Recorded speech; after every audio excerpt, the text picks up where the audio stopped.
E aí, gente boa do canal do Professor João Cruz, tudo bem com vocês? Hoje nós vamos falar sobre cinética química. Mas claro, antes, não esqueça de curtir este vídeo, comentar, compartilhar e claro, se você ainda não é inscrito no nosso canal, se inscreva agora mesmo. Então venha aqui com o Professor João Cruz para mais uma videoaula. Ok, gente, então vamos lá, cinética química. Olha só, gente, esta parte aqui que eu escrevi aqui no quadro, gente, é aquela parte teórica que você precisa conhecer, tá bem? E aí depois nós vamos ter uma outra parte, que é aquela parte que envolve cálculos, mas sem complicações, tudo bem? Então continua comigo aqui neste vídeo, assistir até o final, porque você vai aprender, olha, tudo sobre cinética química. Então vamos lá, gente, primeira coisa, olha só a definição, tá? Dentro da química você tem que a cinética é aquela parte que vai estudar a velocidade das reações e os fatores que influenciam nessa velocidade, tudo bem? Então aqui eu coloquei essa definição para vocês anotarem aí, tá bom? E aí, gente, quanto à velocidade das reações, nós vamos ter três tipos, também nós temos aquelas reações que são rápidas, tá? Tipo a explosão de uma bomba em milésimos de segundos, não é? Essa reação ocorre. Então você tem uma reação muito rápida, né? Ok? E aí nós temos aquelas reações que são classificadas como moderada, por exemplo, o apodrecimento de uma fruta, ok? Nós já temos as reações que são consideradas lentas, tá?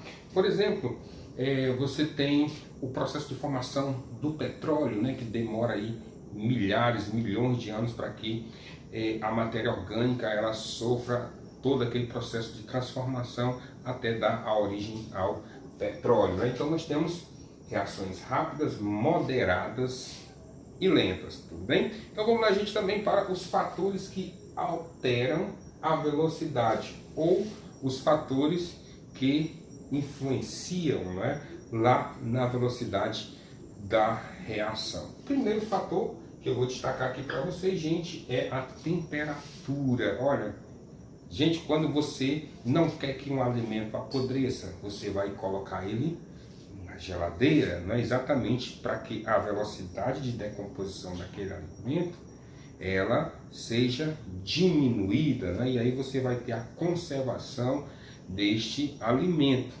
Então, quando você diminui a temperatura, você diminui a velocidade da reação, tá? E também tem aquelas situações em que você precisa aumentar a temperatura, né, para que a velocidade da reação ela aumente, tá bem? Você observa isso, gente, essa influência na velocidade da reação quando você coloca um comprimido efervescente. Se você coloca ele na água fria, vai ser lenta, mas quando você coloca na água quente, vai ser rápida, tá bom? Porque a temperatura influencia. A pressão, gente, também influencia, tá? Porque em alguns sistemas, quando você aumenta a pressão, você aumenta a colisão entre as partículas, e aí, como há um aumento na colisão, vai haver o aumento na velocidade dessas reações, ok?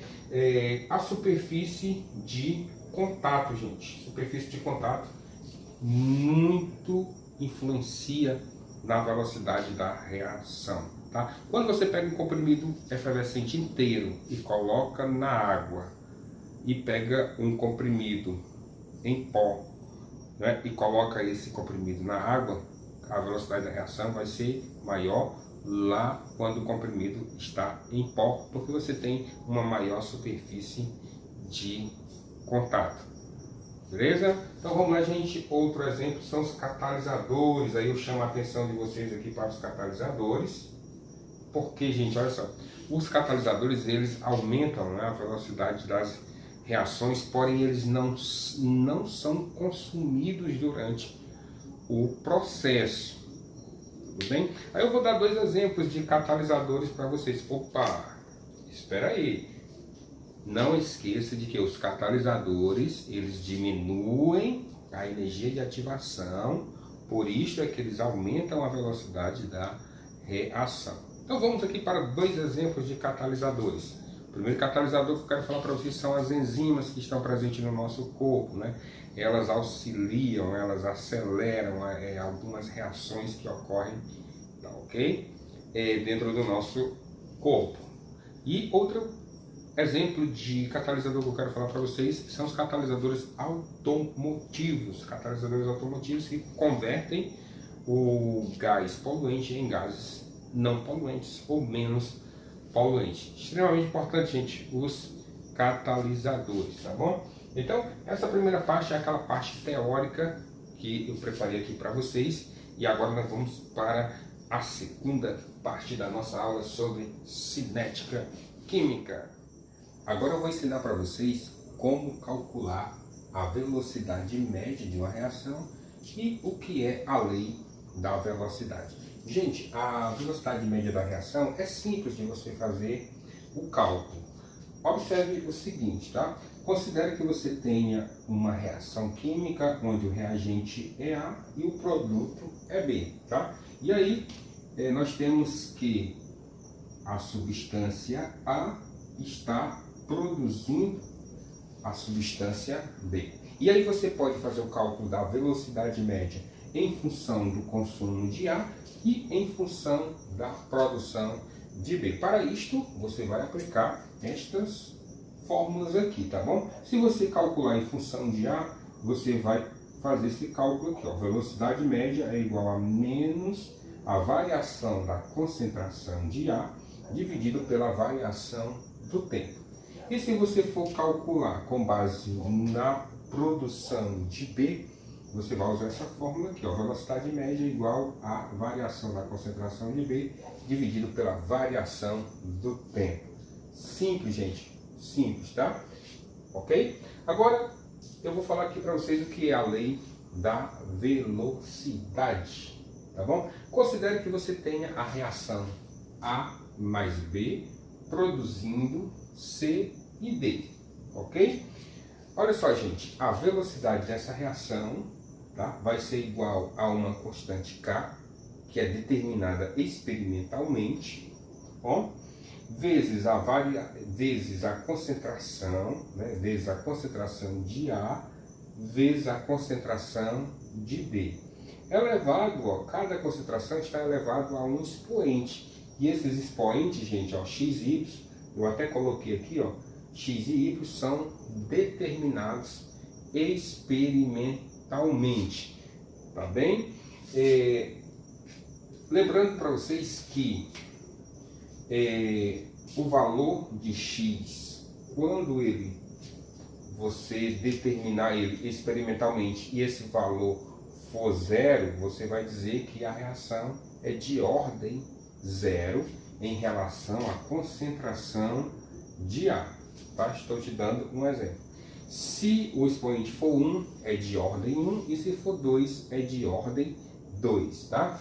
Se o expoente y, né, de B, for 0, mesma coisa, de ordem 0. Se for 1, de ordem 1, se for 2, de ordem 2. Lembrando que, novamente, né, lembrando que são determinados com base em experimento. E aí, quando você tem uma questão, são dados os resultados de um experimento, você vai fazer a análise e determinar também esses expoentes. E no final do vídeo eu vou estar resolvendo uma questão onde nós vamos aprender a determinar esses expoentes, tudo bem? Então, claro, você vai assistir o vídeo até o final. Tudo bem, gente? Então, olha só, se você tem que o valor de x é 1, certo? Você vai dizer que é de ordem 1 em relação à concentração de A. E se o expoente de B for 0, você vai dizer que é de ordem 0 em relação a B.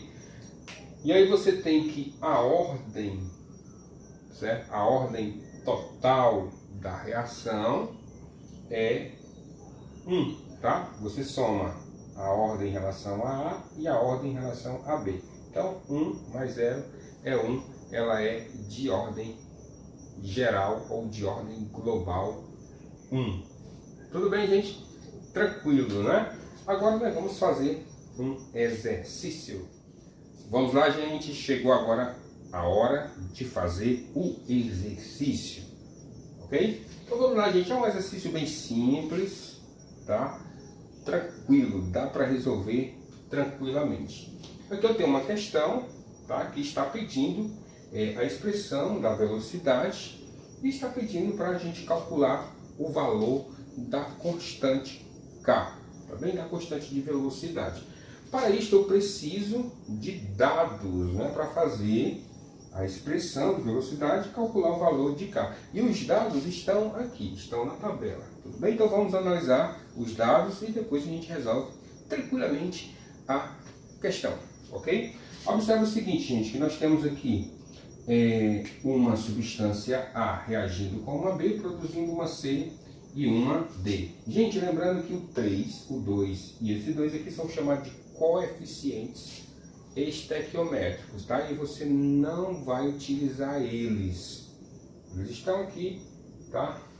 Para mostrar para vocês que algumas equações, né, aparecem esses números na frente da fórmula das substâncias, que são os coeficientes estequiométricos.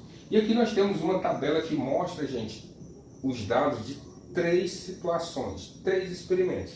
Então nós temos aqui nesta linha os dados do experimento 1, aqui do experimento 2 e do experimento 3. Tá? Observa que no experimento 1 eu tenho que a concentração de A é 5, a concentração de B é 10 e a velocidade da reação é 10. Né? Eu tenho que no experimento 2 a concentração de A é 10, a concentração de B é 10 e a velocidade é 40. Está acompanhando aí, né? Vai anotando, gente, tá? É importante. No experimento 3 eu tenho que a concentração de A é 10, a concentração de B é 20 e a velocidade da reação é 40. Ok? E agora você vai observar o seguinte, gente. Olha só. Quando eu analiso o experimento 1 e o experimento 2, tá? Eu vou analisar o experimento 1 e o 2. Eu observo que quando a concentração de A dobra, tá vendo? Passou de 5 para 10. E a concentração de B permanece constante, tá? A velocidade da reação ela é multiplicada por 4. Então ela quadruplica, tá ok? Sempre que a concentração, tá, dobrar e a velocidade quadruplicar, você vai ter que a ordem da reação em relação àquela substância, tá, vai ser de ordem 2. Então, se eu dobrando a concentração de a velocidade da reação quadruplica, então eu tenho que a ordem da reação em relação a A é 2, ou de segunda ordem. Tudo bem? Então aqui eu já tenho que a ordem é 2 em relação a A. Agora eu vou observar aqui em relação a B. Então para isso eu observo isso aqui, ó. Quando eu mantenho constante a concentração de A e dobro a concentração de B, tá bem? Observa que a velocidade não altera. Olha só. Eu dobrei a concentração de B, mantive a concentração de A, porém a velocidade não alterou. Então eu vou dizer que a velocidade, que a ordem, né? Eu vou dizer que a ordem da reação em relação a B é de ordem 0, tá? Lembra lá da ordem da reação em relação a 2, né? Em relação a B, 0. Então ficou fácil agora da gente fazer a nossa alternativa A. Né? É só você escrever o seguinte, ó, que a velocidade da reação é igual a constante K vezes a concentração de A vezes a concentração de B. Tá bem? Elevado aos expoentes que são iguais aos valores que foram determinados experimentalmente, no caso para A2 e para B0. Tudo bem? Porém, vocês sabem lá da matemática que se você tem uma potência de expoente zero é igual a 1. Né? Então você vai escrever que a velocidade da reação é igual a K vezes A elevado ao quadrado. Agora vamos para a opção B, onde está pedindo para calcular o valor de K. Né? Então o valor de K, gente, eu vou logo isolar aqui na expressão. K vai ser igual a velocidade dividido pela concentração de A ao quadrado. Né? Então K vai ser igual... Olha, eu posso pegar qualquer dado de qualquer linha. Né? Eu vou pegar aqui da primeira, onde eu tenho 10, velocidade 10. Eu tenho a concentração de A elevado ao quadrado. Né? Então K vai ser igual a 10 dividido para 25. Tudo bem? Então 10 dividido para 25 vai dar exatamente 0,4. Tá bom? Achamos aí o valor da constante de velocidade. Tá bem, gente? Então era isso aí. Cinética química, um assunto muito importante. Cai no Enem, cai nos vestibulares. Ok? Desde já agradeço a você que assistiu este vídeo até o final. Meu abração, assistam outros vídeos do nosso canal e, claro, não esqueça de curtir. Tudo bem? Um abraço e até o próximo vídeo.